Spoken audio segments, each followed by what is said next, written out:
929, Tanach together, Genesis 15. One could get the wrong impression from the Bible that God and human beings speak all the time. But if we're keeping track, this is only the fourth human being with which God has communicated directly in the Tanach, or at least that the Tanach cares enough to record the conversation. The conversation with Adam is not great. The conversation with Cain is even worse. God speaks to Noah, but Noah never answers God. And it takes Abram 4 conversations. This is the 4th conversation between Abram and God to answer God. And this is truly the first time someone talks back to God. Adam and Cain, God asked them a question to initiate the conversation. Here God is speaking, and Abram says, "Excuse me." And with incredible chutzpah, Avram asks, "What are you going to give me?" You're telling me all these beautiful stories of land and descendants. I am childless.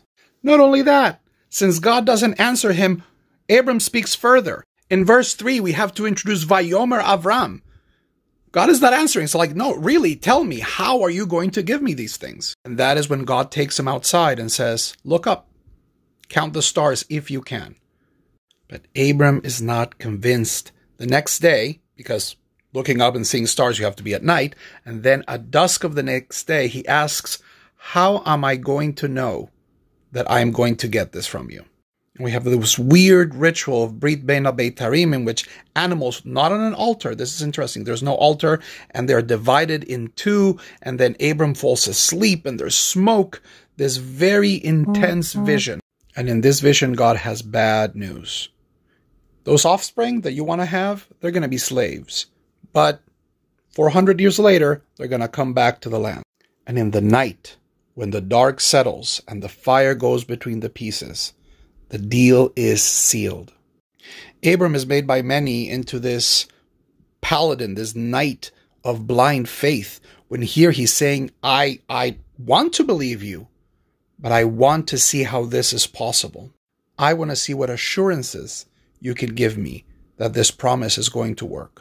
And the assurance is not guaranteed by the sacrifice. The assurance in Abram's heart comes from knowing that, you know what?